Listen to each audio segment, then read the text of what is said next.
Assalamualaikum warahmatullahi wabarakatuh. Alhamdulillah, alhamdulillahirabbil alamin wa bihi nasta'in ala umuri waddin. La haula wala quwwata illa billahil aliyyil azim. Allahumma shalli wa sallim ala sayyidina Muhammadin fatih lima uliqa wal khatim lima sabaq. Nasirul haqqi bil haqqi wal hadi ila siratikal mustaqim wa ala alihi haqqa qadri wa miqdaril azim, amma ba'd. Yang sama-sama kita hormati, kita muliakan para yai, para alim ulama, wabil khusus Rais Surya Yai Ubed beserta seluruh Rais Surya PCNU yang ada di Provinsi Jawa Tengah dan para MWC ya, seluruh yang hadir lah intinya. Dan wabil khusus yang saya hormati sahabat saya Pak Nur Ahmad yang punya masjid ini, Pak Gafar, tentu Prof Musa dan teman-teman yang tadi sudah presentasi yang sungguh sangat luar biasa, mulai dari yang Magelang, Bluro, ya saya manggilnya Bluro bukan Blora, ya Bluro, sama yang terakhir Cilacap. You are the top, panjenengan top sekali, TUP lah. Ya, tinggal sekarang mereplikasi saja. Jadi jangan belajar mulai dari nol. Yang sudah sukses ambil, yang sudah sukses ambil, dan seterusnya. Tentu setelah kita bersyukur kepada Allah SWT dan selawat dan salam serta kita sanjungkan kepada Rasulullah Muhammad SAW, izinkan kami berbagi kepada panjenengan semua yang pada intinya yang pertama bersyukur betul, sangat senang betul saya. Apa yang panjenengan tampilkan tiga tadi itu mencerminkan dari sekian cabang yang ada di wilayah Jawa Tengah. Terus Mas, bahan adalah. Jadi ini saya ingin berbagi tentang gimana ya, apa ya maknanya 100 tahun NU itu. Tentu setiap orang punya pandangan yang berbeda. Tapi yang ingin kami share apa yang kami pandang, panjenengan juga punya pandangan yang lain dan seterusnya. Terus di situ sudah saya tulis Roy Surya, tapi saya ini Roy Surya yang mualaf, mualaf ya. Jadi saya pernah matur ke Yai Mif, Yai, wong saya ini bukan backgroundnya keagamaan, saya ini insinyur, elektro dan seterusnya. Kok moro-moro dados teng Roy Surya niku kepanggih pinten perkara Yai. Katanya Yai Mif, enggak apa-apa. Kita butuh yang disiplin yang lain, yang penting punya komitmen yang sama. Nggih kalau ngoten nggih monggo lah begitu. Jadi saya ini Roy Surya yang mualaf. Ya. Saya hadir sama Pak Sarmidi ini Khatib Surya ya. Terus, nah ini digedekan aja Mas supaya kelihatan. Jadi yang pertama kita tentu alhamdulillah betul, bersyukur betul pada Allah karena sejak didirikan NU 100 tahun atau hampir 100 tahun 1926 itu bukan begini, tapi begini. Tidak semua organisasi itu bisa sampai mencapai 100 tahun. Ada yang 15 tahun ketemu ajalnya. Ada yang 20 tahun ketemu ajalnya. Nah NU ini menjelang 100, ajalnya gak ketok-ketok. Tambah begini terus. Oleh karena itu kita bersyukur betul ditakdirkan oleh Allah menjadi bagian dari organisasi yang begini terus. Begitu. Ya. Oleh karena itu kita doakan para muassis, para masyayikh, para pendahulu-pendahulu yang membesarkan NU dan tentu kita semua yang melanjutkan. Mudah-mudahan amal-amal beliau itu menjadi amal-amal yang berkelanjutan jariah. Dan bagi kita tentu harus mempersiapkan ya 100 tahun NU ke depan seperti apa. Dan tanda-tanda itu tadi sudah mulai sebagian yang muncul. Terus lagi. Nah, selamat ini Halakoh dan Muskerwil. Jadi kita ini butuh sebanyak mungkin mesin-mesin penggerak NU. Dan mesin itu di mana-mana lebih kecil dari mobilnya. Tidak ada mesin itu lebih besar mobilnya, tidak ada. Atau kita butuhkan prosesor-prosesor yang seperti di komputer. Tidak ada prosesor itu lebih besar dari komputernya, tidak ada. Penggerak itu pun juga begitu. Penggerak itu mesti lebih kecil daripada yang digerakkan. Lah panjenengan semua ini itu mesin penggerak, prosesornya. Kalau panjenengan macet, prei sudah NU. Ya, oleh karena itu berbahagialah bagi panjenengan yang sudah ditakdirkan menjadi prosesor-prosesor atau mesin-mesin penggerak untuk NU ke depan. Ya. Kalau dari ilmu manajemen, ini kaidahnya kaidah Pareto. Dalam kaidah Pareto itu jangan berharap satu organisasi itu semuanya aktif, jangan berharap. Berharap aja enggak boleh. Ya. Karena apa? Karena memang enggak ada ceritanya. Yang aktif itu biasanya bisa 20-30% aja sudah ganteng. Nah panjenengan semua ini termasuk 20 dari 3 dan sampai 30% tadi itu. Ya. Oleh karena itu kita jaga stamina kita, stamina organisasi. Jangan sampai awal-awalnya luar biasa kencengnya, begitu tengah-tengah istirahat. Berikutnya lagi istirahat lagi. Sampai lupa, oh ya wis mari aku ternyata ya, akhir jabatan saya. Terus, nah, sehingga satu abad NU ini tema muktamar yang kita ambil, yaitu apa? Kemandirian dalam berkhidmat untuk peradaban dunia. Kemandirian dalam berkhidmat. Tugas kita BRNU itu ya untuk khidmat sebenarnya. Oleh karena itu dalam berkhidmat tadi itu harus mandiri supaya bisa leluasa. Karena kalau kita dalam berkhidmat itu tergantung pada A, tergantung pada B, tergantung pada C, ya tidak bisa leluasa, pasti ada titipannya. Oleh karena itu yang ingin kita siapkan menyongsong 100 tahun ini, NU ini, kita siapkan living monument. Monumen hidup. Bukan membuat tugu, bukan. Tapi membuat monumen-monumen hidup seperti rumah sakit, seperti universitas, kalau di sini ada Unwahas, seperti atau ada di Demak, RSI-nya, sekolah-sekolah yang top, sampai dengan perurusan ekonomi. Itu living monumen kita. Sehingga nanti, taruhlah tadi itu, cepu, ya, itu setiap bulan dapat sekian M dan seterusnya. Itu langsung bisa kita konversi jadi rumah sakit, bisa kita konversi jadi sentra ekonomi, bisa kita konversi jadi apa saja banyak. Sehingga jangan khawatir, NU itu panjenengan semua itu memungkinkan yang tidak mungkin. Ya. Jadi yang tadinya tidak mungkin, kena panjenengan mungkin. Kalau kita bekerja di wilayah yang mungkin gampang. Yang susah itu kalau tidak mungkin, kena panjenengan mungkin ini. Oleh karena itu insya Allah panjenengan ini menjadi pemungkin. Yang memungkinkan, yang belum mungkin atau tidak mungkin. Terus. Sehingga dari situ apa? Dari situ tugas kita sekarang ini melakukan transformasi aset-aset NU yang sifatnya intangible harus kita rubah menjadi aset yang tangible, aset benda, ada real aset dan ujungnya nanti akan menjadi kekuatan real. Potensi luar biasa, iya. Tapi untuk apa kalau potensi saja?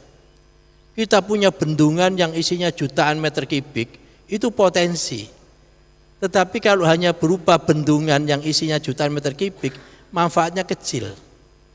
Tapi kalau jutaan meter kubik air tadi itu, kita jebol, kita pakai untuk memutar turbin, hasilnya listrik, airnya dipakai irigasi, itulah power itu. Itulah kekuatan.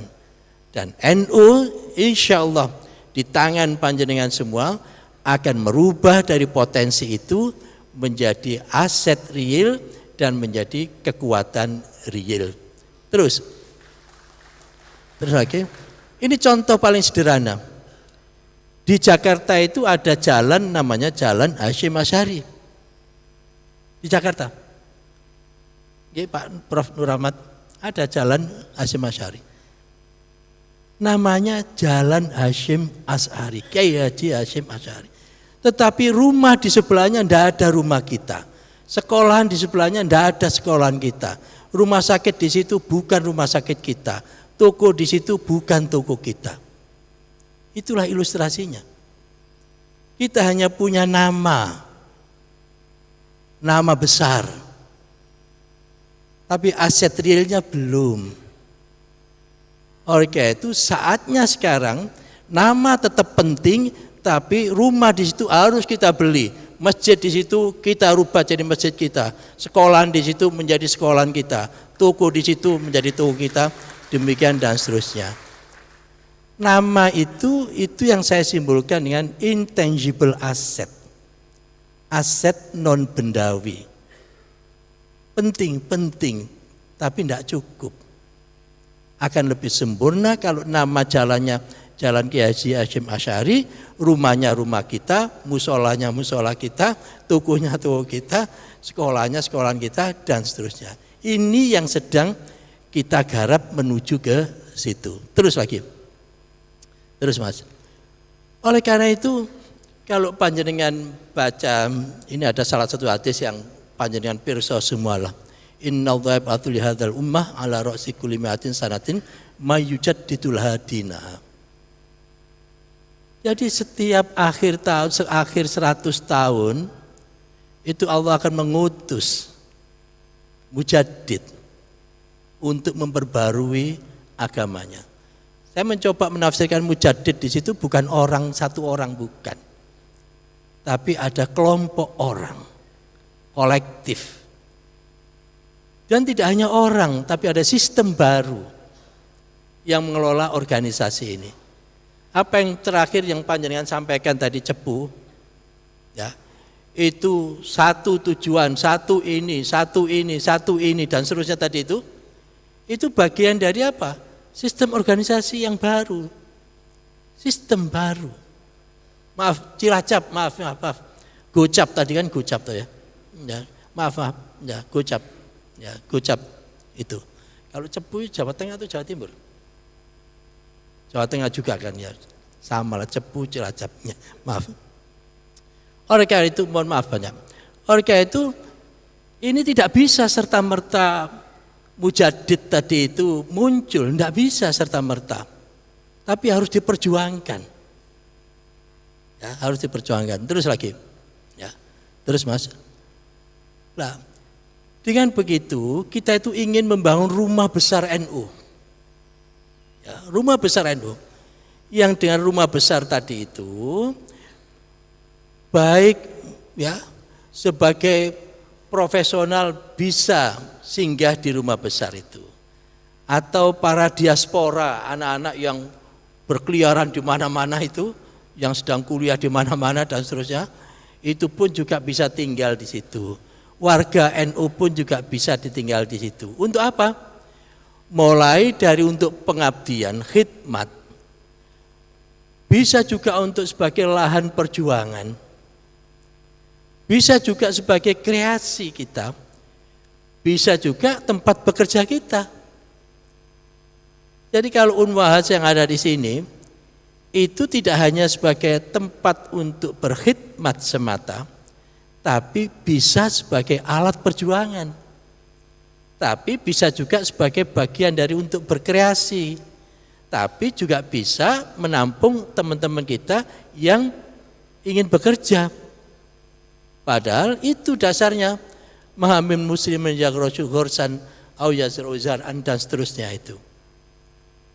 Barang siapa yang menanam pepohonan atau tanaman, terus pohon tanaman tadi itu dimakan oleh manusia, ya kan? Atau poiron, burung-burung, atau bahimah, hewan-hewan dan seterusnya, itu tidak lain adalah sedekah. Loh, kalau dimakan hewan, dimakan burung saja sedekah, apalagi kita menciptakan lapangan kerja, tambah luar biasa itu. Ya, kalau kita membuat rumah sakit seperti di Demak Pak Amin, itu yang kerja itu banyak di situ, sedekah semua itu. Kita bangun apalagi BNU tadi itu, BINU, ya kan, yang ada di Magelang, sehingga dari situ pun juga ada yang bekerja di situ, sedekah lagi itu. Jadi hidup ini nyaman, isinya sedekah terus bersedekah. Oleh karena itu sekali lagi, NU ke depan di samping urusan ideologi, tapi juga ada hal praktis yang harus kita selesaikan. Nah, bidangnya monggo, tapi kami punya pandangan bidang yang paling utama itu pendidikan, kesehatan, pendidikan termasuk di dalamnya adalah pesantren, ya, aswaja atau dakwah, ya, sama ekonomi. 4 itu yang paling pokok. 4 itu yang paling pokok. Ada yang lain monggo silakan, tapi yang paling pokok pendidikan termasuk dalamnya adalah pesantren, kesehatan, ekonomi dan dakwah. Terus Mas, ini kita renungkan betapa dahsyatnya. Saya menggunakan kata dahsyat, ya, sengaja saya menggunakan kata dahsyat. Memang dahsyat pemikiran gagasan para muassis. Oleh karena itu tugas kita adalah merevival, menghidupkan kembali ruh yang pernah dicantangkan oleh para muassis dulu. Coba terus lagi. Terus. Ini tahun 1913. Ya, 1913. Ini diskusi atau tanggapan yang mulia Romo Hadratus Syekh Hasyim Asy'ari terhadap apa yang terjadi di syarikat Islam. Beliau menulis waktu itu, nulis usia beliau 38 tahun. 38 tahun. Menulis ini kitabnya. Tanggapan-tanggapan beliau terhadap ini. Tahun 1913 sebelum NU didirikan. Ya, terus lagi. Nah ini, kalau ini sih bahasa Jawa ini, Arabnya Arab Jawa itu, Begon, ya kan? Jadi usia 38 tahun dalam bentuk kaf al-awamim.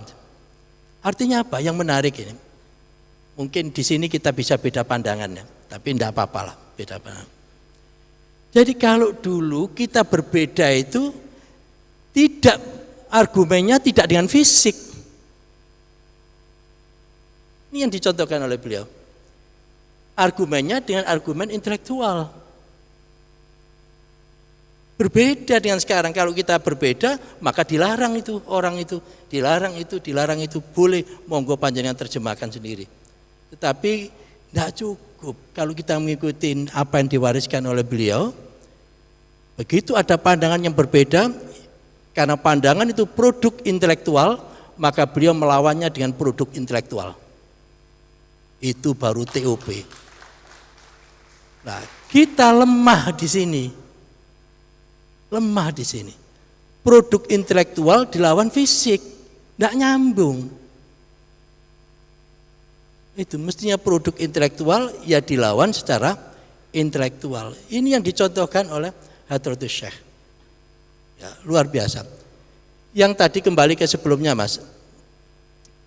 Ini ada di gambar yang tengah itu, yang bulatan itu buku ini, kitab ini diambil dari Leiden.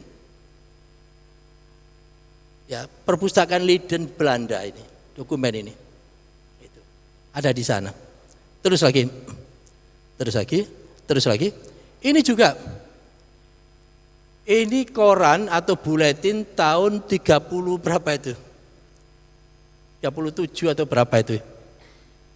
Ya, ada tulisan saya tidak kelihatan. 37 men. 37. Para redakturnya ada nama-nama di situ, saya tidak hafal betul. Nah, siapa itulah ini? Tahun 37. Itu redakturnya antara ya yang di tengah itu Yai Mahfud Siddiq Jember, ya, Kiai Ilyas Tebuireng Jombang, Kiai Wahid Tebuireng yang sebelah kanan lagi, Kiai Hasyim Asy'ari, Kiai Abdul Wahab Hasbullah, Kiai Bisri Denanyar Jombang. Ya, itu tahun 37. Terus ke sini Mas. Maaf, ya itu. Coba enggak dipenuhkan aja. Nah, di situ di lembar sebelahnya ada tulisan NOTJ Jombang berusaha mendirikan Mustashfa Poliklinik. Tahun 37. Bayangkan, luar biasa.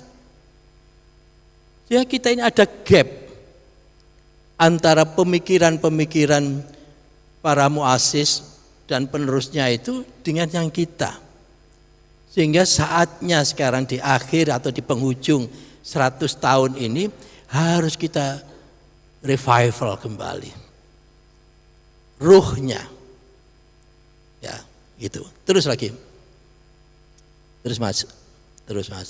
Nah, kembali ke sebelumnya. Terus lagi. Ya, terus lagi yang bawah. Terus enggak yang lanjutannya.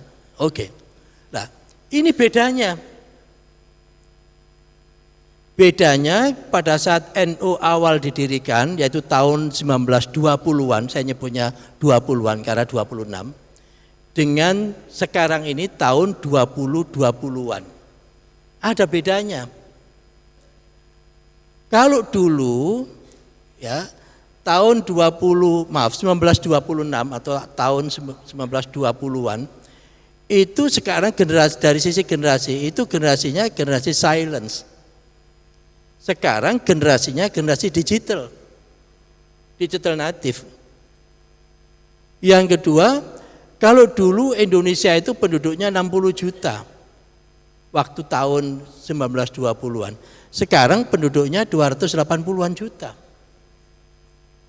Kalau dulu revolusi industrinya itu masih 1.0, sekarang sudah 4.0 bahkan dari sisi society 5.0.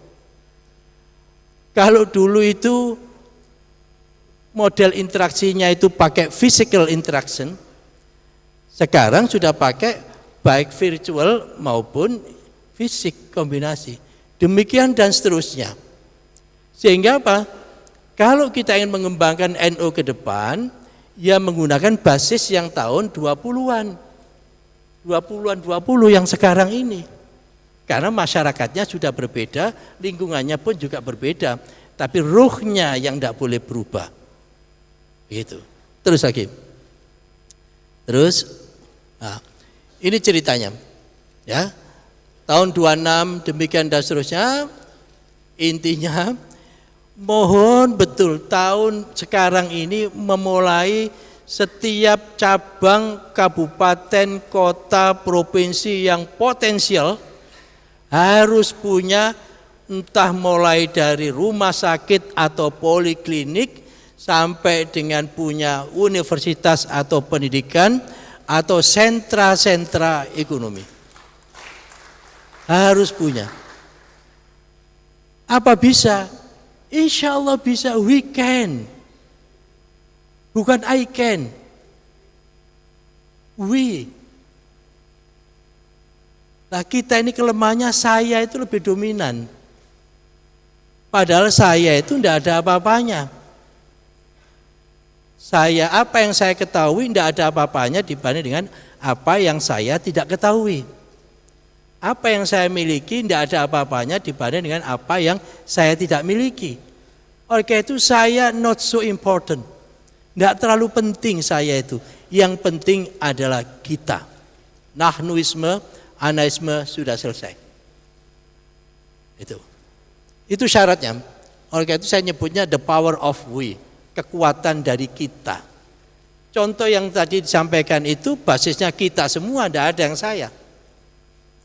Ya, mulai duit tadi dikumpulin, yang pertanian tadi, yang organik, sampai yang bank tadi itu, semuanya kita, bukan saya itu.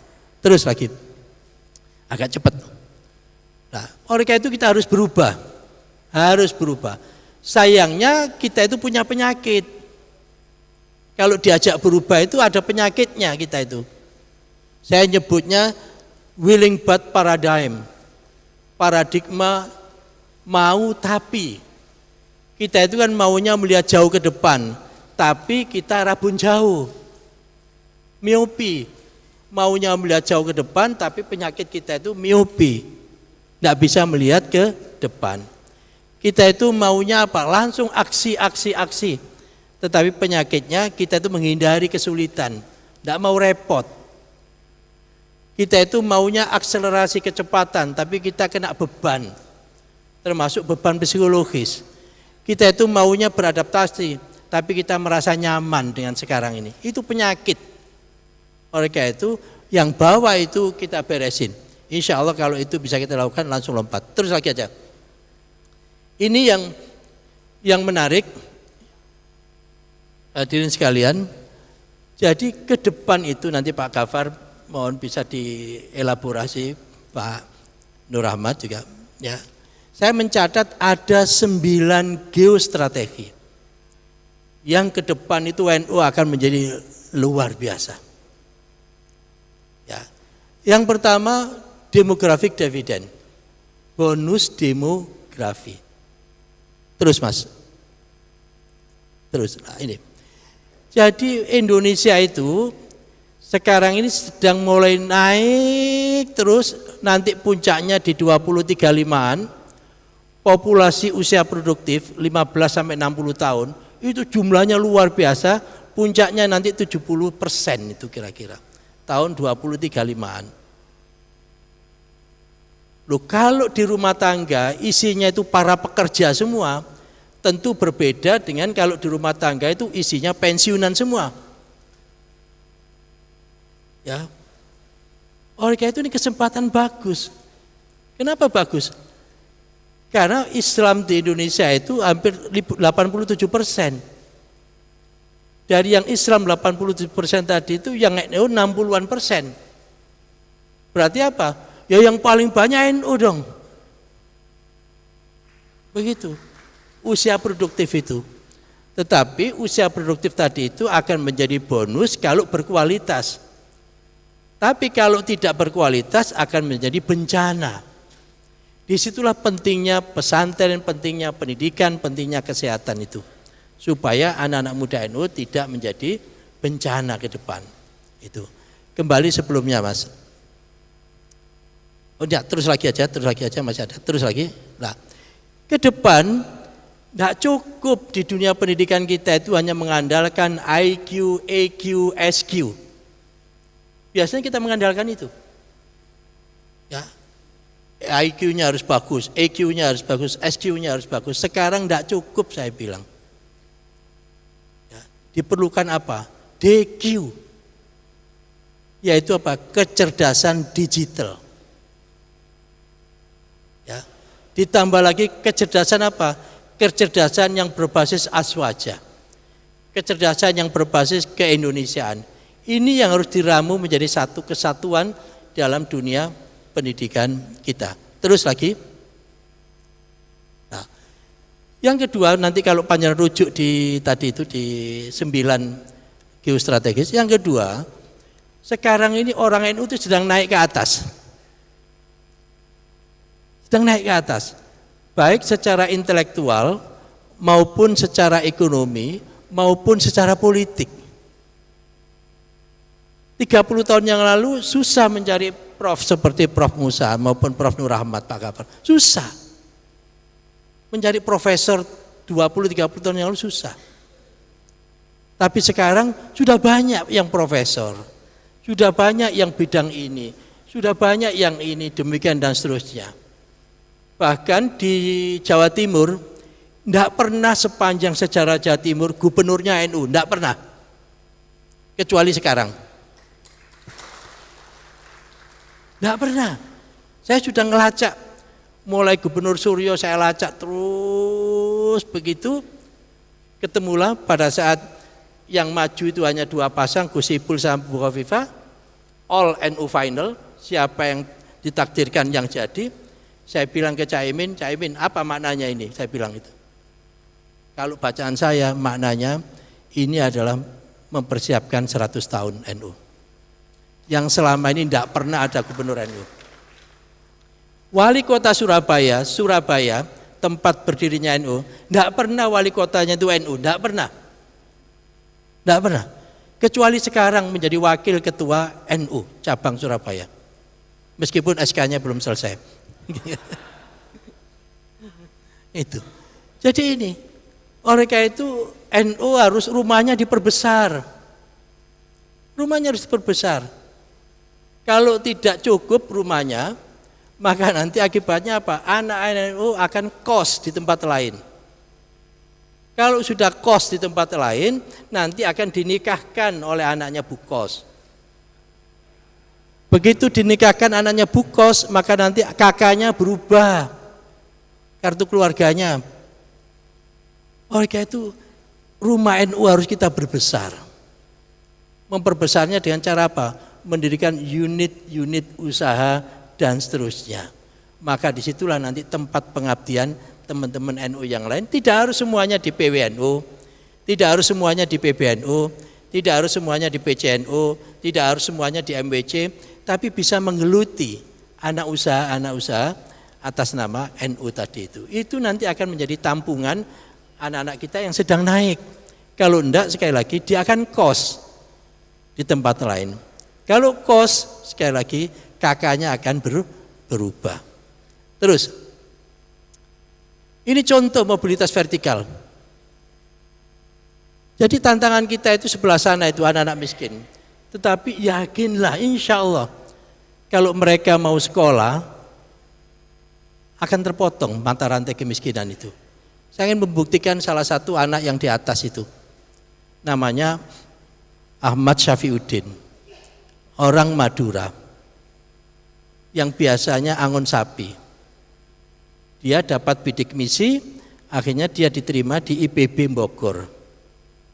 Begitu setelah selesai, dia melanjutkan di UTM Malaysia, S2 dan S3. Setelah selesai S3-nya, dia ngajar di UTM. Pada saat saya ke UTM, ketemu Pak Rektornya, sahabat lama, dia cerita, anak ini bagus Prof. Dia yang menggerakkan penelitian di UTM, produknya luar biasa. Akhirnya saya ketemu dengan si Syafiuddin, kami ajak pulang. Dan sekarang dia jadi dosen di UNUSA, Universitas NU Surabaya. Itu. Di dunia ini ada 1000 peneliti top yang berpengaruh. Ini Pak Kafar Pirsola, yang dikeluarkan oleh Universitas top dunia Stanford. Dia membuat list ada 1000 orang top dunia di dunia penelitian. Indonesia ada 58 peneliti terbaik. ITS ada 1, UNER ada 1. Tetapi dia pun juga yang usianya baru 33 tahun termasuk di dalam 58 tadi itu. Dan dia nomor 18. Yang kalau tidak kena aturan dia sudah profesor. Jadi ini yang kita dorong. Yang sebelah sana juga ada namanya Birul Qodriyah. Anak NU juga, ya, anak UGM, melanjutkan di Scotland. Yang di tengah yang becak itu sepanjangan Pirso semua, itu anak Semarang, anak UNES, si Raini. Sekarang dia sudah lulus S3 dari Birmingham University, accounting. Sebelah sana lagi yang di bawah itu ada Ujang. Dia diterima di Oxford University, universitas top dunia. Dia langsung S3. Ini anak NU semua. Sebelah kanan yang ada foto saya itu, tidak usah cemburu panjenengan. Ya. Itu anak bidik misi pula diterima di New York University dan seterusnya. Jadi kita sekarang sedang naik begini. Loh, kalau kita tidak menyiapkan rumah besar NU, maka nanti dia akan kos di tempat lain. Nah, kita tidak ingin mereka kos, tapi mereka tinggal di rumah sendiri, rumah besar NU. Ya. Terus ini yang berikutnya lagi yang ada di 9 itu, ada yang namanya kurva S. Kurva S itu kurva kehidupan. Mulai dari penanaman, investasi, pertumbuhan, stagnasi. Anak-anak, dewasa, tua. Pada saat anak-anak belum bisa menghasilkan apa-apa, pada dewasa baru menghasilkan, pada saat tua juga sudah jenuh. Lah NU juga seperti itu. Ini yang terus terang saya jual pada saat kami berusaha mendamaikan dua kandidat itu, ya kan? Karena tugas saya kan jadi jembatan. Jadi menjembatani si A, menjembatani si B. Salah satu yang saya jual ini. Mbah Hashim sudah sukses mendirikan NU. Estafet. Masa sampai dengan 100 tahun terakhir, muktamar paling akhir, gagal estafetnya. Walat kita. Oleh karena itu saya bilang, siapapun yang jadi takdir. Tetapi tugas kita tidak boleh gaduh. Itu kalau gaduh, gagal kita. Itu artinya nanti kurvanya akan menjadi kurva yang datar begini atau turun. Nah kita kan tidak ingin turun. Kita ingin kurva itu terus naik. Sehingga supaya kurva itu naik, maka kita membuat S baru lagi. Artinya kita investasi lagi. Sekarang ini saatnya kita investasi besar-besaran di NU. Investasi apa? Investasi SDM. Karena populasi produktifnya tadi luar biasa jumlahnya. Kalau pondoknya tidak cukup, sekolahnya tidak cukup, dan seterusnya tidak cukup, ya akan bubar itu. Oleh karena itu saat sekarang adalah saat yang tepat untuk melakukan investasi baru lagi 100 tahun kedua awal, naik begitu. Nanti 100 tahun berikutnya akan stuck lagi, investasi baru lagi. Demikian dan seterusnya. Terus lagi, saya percepat. Oleh karena itu, aswaja nadia itu bukan sekedar diajarkan, tidak cukup. Tetapi harus difahamkan. Tidak cukup hanya difahamkan, tapi diamalkan menjadi habituasi, kebiasaan.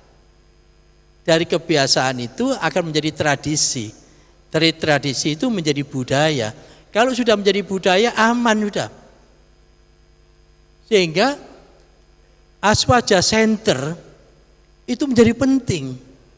Dan itu harus melekat dengan PTNU. Saya tulis di situ ada Unusa, ada Unwahas. Harus. Supaya apa? Supaya dia menjadi pusat kajian, pusat pengembangan nilai-nilai aswaja dan perubahan perilaku. Terus lagi aja agak cepat. Saya lompatin aja ini teknologi digital. Saya senang tadi itu sudah ada platform-platform tadi itu. Jadi intinya, ya inti. Siapa yang tidak mau transformasi digital selesai. Udah itu aja lah. Ya, karena apa? Karena digital itu sekarang sudah menjadi generic purpose. Semuanya butuh. Sehingga kalau tidak mau selesai. Sehingga transformasi digital itu bukan pilihan, tetapi keharusan. Bukan keinginan, tetapi kebutuhan. Bukan wants, tapi need. Begitu, kebutuhan sudah. Terus lagi agak lama saya. Nah, ini contoh yang menarik. Ini untuk menjustifikasi diri. Sekarang panjenengan sering mendengar kata metaverse. Ya, metaverse, omniverse dan seterusnya. Bagi kita orang engineering, teori bilangan itu bisa menjelaskan. Jadi bilangan itu ada bilangan real X, ada bilangan imajiner Y. I-nya itu imajiner. Kombinasi antara bilangan real sama imajiner namanya bilangan kompleks. Bilangan real itu terkait dengan alam syahada, physical space. Bilangan imajiner terkait dengan alam gaib, namanya cyberspace. Dulu cyberspace ini belum ada penduduknya. Sekarang cyberspace ini, daerah imajinari sudah ada penduduknya. Penduduknya namanya penduduk digital. Itu, penduduk digital. Kenapa mulai sekarang penduduk digital bisa hidup di situ? Karena ada ilmu-ilmu yang mendukungnya, yaitu ilmu artificial intelligence, ilmu-ilmu yang namanya virtual reality dan seterusnya, yang memungkinkan di wilayah cyber itu dihuni penduduk, namanya penduduk digital. Nah, kita seringkali terjebak, kita hidup di wilayah fisik menghukumin yang ada di wilayah cyber. Kaidahnya berbeda. Contoh misalkan kripto. Kripto itu transaksinya ada di cyber. Dia penduduk cyber. Tapi kita ada di sini, di wilayah fisik. Sehingga semuanya dikaitkan dengan underlying. Dan menarik untuk jadi exercise dari aspek bermacam-macam, aspek teknologi ini. Terus lagi aja. Terus Mas. Nah, yang kita butuhkan itu ini. Kita butuh expert. Expert itu tidak mungkin bisa diraih, seorang yang ahli itu tidak mungkin bisa didapat kalau dia tidak punya pengalaman. Seseorang tidak akan punya pengalaman kalau tidak pernah nyoba. Nah, kami berharap panjenengan bertiga tadi itu dari kabupaten atau PCN itu bergerak dari nyoba pengalaman sampai pada akhirnya menjadi expert. Kalau panjenengan sudah expert, bukan sekedar tahu persoalan dan bukan sekedar tahu jawaban, karena kalau tahu persoalan, tahu jawaban, namanya konsultan. Itu tahu persoalan, tahu jawaban, tapi dia belum tentu bisa melaksanakan. Nah, expert itu tahu persoalan, tahu jawaban, dan dia bisa melaksanakan. Panjenengan semua akan menjadi expert di dalam mengelola aset NU. Terus. Sehingga profesionalitas dan militansi pengurus tidak cukup profesional, tidak boleh. Hanya modal profesional tidak cukup. Pengurus kita ini semua di samping profesional harus militan. Tidak perlu sampai mati, setengah mati aja cukup. Militan. Itu ya, militan, ya. Untuk apa? Untuk melakukan itu. Sehingga kita harus tetap optimis. Meskipun persoalan banyak, ini tidak bisa, harus tetap optimis dan istiqomah, insya Allah pada saatnya dapat. Terus, nah, semua pengurus, terus lagi aja, itu nanti paling tidak pengurus yang tentu yang sesuai bidangnya, itu harus mulai ada awareness, ada kepedulian terhadap data, intelligence, information, terhadap sinergi, terhadap value creation. Apa yang panjenengan tadi sampaikan itu bagian dari ini. You are correct. Panjenengan benar. Tinggal apa? Tinggal memperluas saja dari satu PCNO menjadi sekian PCNO, menjadi PWNO, dari PWNO menjadi sekian PWNO. PB pun juga harus belajar kepada PC yang panjenengan tampilkan tadi itu. Belajar dari manapun boleh, sepanjang dia memang menangkap ilmu yang diajarkan oleh siapapun tadi itu. Terus lagi aja, terus agak lama saya ini. Ini contoh kenapa kita harus bergerak tadi itu, data tadi itu. Kalau tahun 2011 sana itu, perusahaan-perusahaan raksasa dunia, itu semuanya berbasis pada energi, minyak dan seterusnya. Tapi tahun 2021 perusahaan energi itu tinggal 1 atau 2, yang lain perusahaan yang berbasis teknologi. Itu terus lagi aja, terus lagi aja. Nah, ini kata kunci yang paling akhir. Orang sering berdebat macam-macam tentang ekstremitas.